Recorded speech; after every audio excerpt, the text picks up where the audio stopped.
자, 어제 저녁에 말입니다. 국민의힘과 민주당이 특검법 연장안을 합의를 했습니다.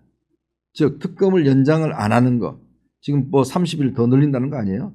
그 특검 검사들 더 늘리고, 그 다음에 뭐 재판할 때 뭐 그 재판 공개하고 뭐 이런 거 뭐 해서 더 센 특검법을 준비했어요. 근데 이게 보니까 별로 연장하고 이러면 별로 재미가 없는 것 같아요.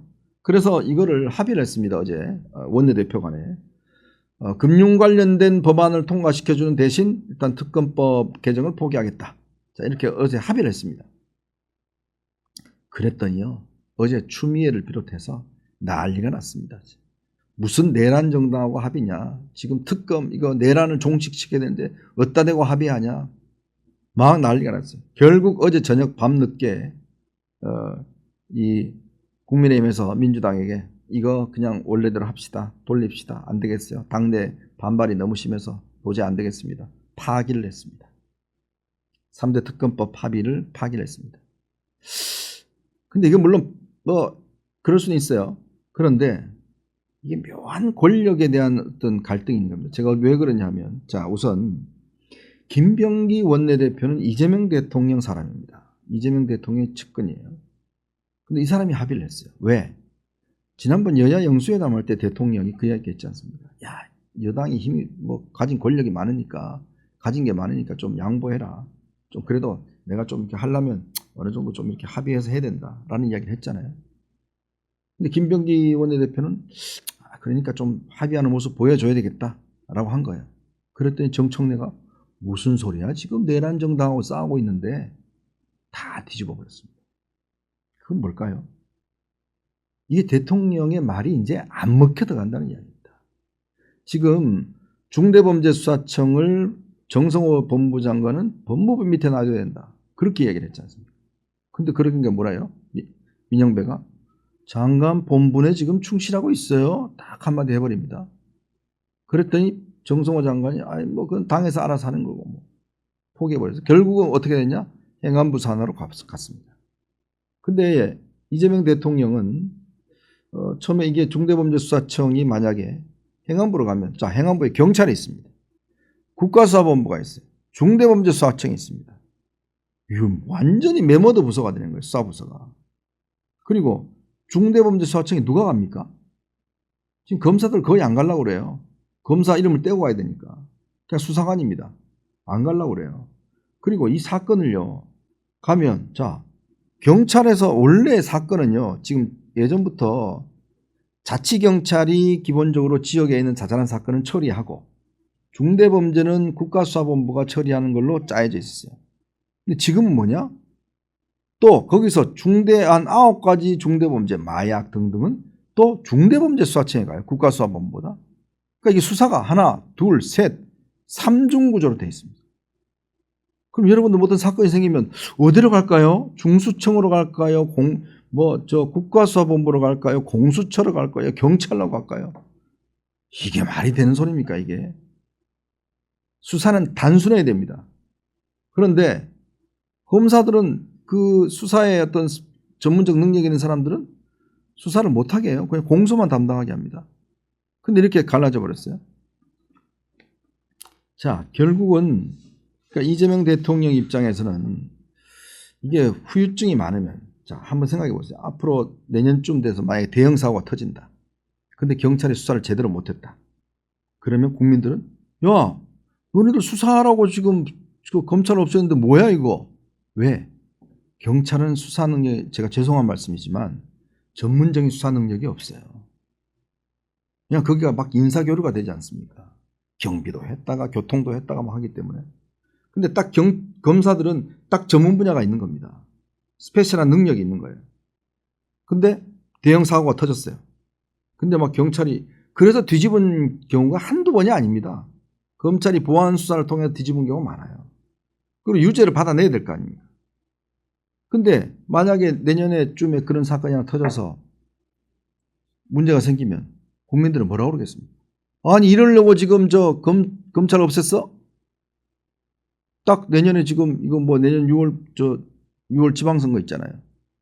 만약에 내년 6월에 지방선거, 그 다음에 지금 이거 내년에 노란봉투법 내년 3월부터 시행되고 막 이런 문제들이 막 쏟아져 나오게 되면 그때 국민 여론은 어떻겠습니까?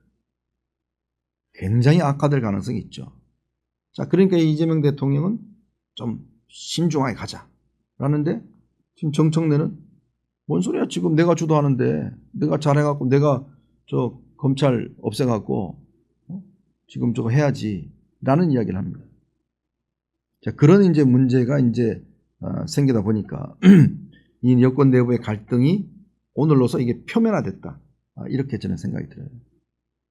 표면화되면 이게 아마 주도권을 결국 김어준과 정청래가 가지고 가는 모양이 될 겁니다. 이재명 대통령은 아니 내가 이거 뭘 이야기했는데 안 먹혀. 왜 이렇게 안 먹히지? 라는 아마 이 느낌을 가질 겁니다. 자, 그런데 대통령은 대통령입니다. 대통령은요 권력이 있습니다. 자, 며칠 전에 조국 전 대표가 지금 그 성비 사건이 터졌지 않습니까? 물론 당연히 이거는 내부적으로 처리를 못해서 이런 문제가 터지고 했는데 이 파문이 작지 않아요. 즉 조국 대표의 기본적으로 이 어떤 영향력이나 정치인으로서 어떤 이것마저도 지금 상당히 무너뜨리는 작용을 하고 있습니다. 자, 그런데 이게 왜 이렇게 갑자기 발생을 했을까요? 이 사건이 일어난 지가 상당히 되는데 왜 이 시점이냐? 물론 뭐 이 억울한 면 이런 것도 뭐 그 당연히 있겠죠. 자, 그런데 지금 조국당 내부에서는 황운하, 박은정 이런 분들은 빨리 민주당하고 합치자는 분들이에요. 왜냐하면 황운하는 민주당에 있다고 왔잖아요. 빨리 합치자는 사람. 근데 또 반대로 이 조국 전 대표의 측근들은 자강론, 그러니까 더 하자는 주의예요. 근데 조국 전 대표가 이 사면되고 나와서 막 전국 돌아다니고 막 했지 않습니까? 막 하다 보니까 이 민주당에서 경고를 했잖아요. 그것 때문에 대통령 지지율 떨어지고 하니까 너 조심해라 조심해라. 그랬더니 조국 전 대표가 아니 무슨 소리예요. 나 내년에 출마합니다. 더 세게 나가버린 거예요. 그런 상황에 이게 터져버린 거예요. 글쎄요. 모르겠습니다. 그러니까 이 정치부 기자들은 항상 뭔가 혹시 뭔가 뒤에 뭔가 힘이 있지 않느냐는 걸 항상 저희들은 그걸 생각을 하거든요. 그런 면에서 뭔가 좀 의심되는 측면이 있는 거죠. 그러니까 이게 뭐 의도적으로 됐다기보다는 그러니까 뭔가 이 시점이나 이런 게 그리고 이 뒤에 나타나는 효과가 조국 전 대표의 영향력이 확 떨어지는 이러한 상황으로 가버린 겁니다. 자, 그렇다면 정청래 대표는 온전할까요? 만약에 정청래 대표가 이렇게 계속 대통령보다 달리 막 나간다 그러면 글쎄 저는 아마 개딸들 내에서도 분열이 있을 겁니다. 특히 이번에 조국을 들고 사고 김어준은 조국에 대해서 별로 언급도 안 하고 조용히 있었어요.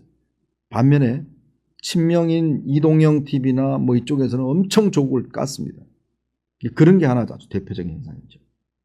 마찬가지로 지금도 보면 오늘도 많은 언론들이 분석했습니다만은 이제 김어준의 권력, 유튜브의 권력 뭐 이런 것들 많이 비판했지 않습니까? 이게 과연 앞으로 여권 내부의 지형을 어떻게 변화시킬지 글쎄 정청래도 조심해야 될걸요.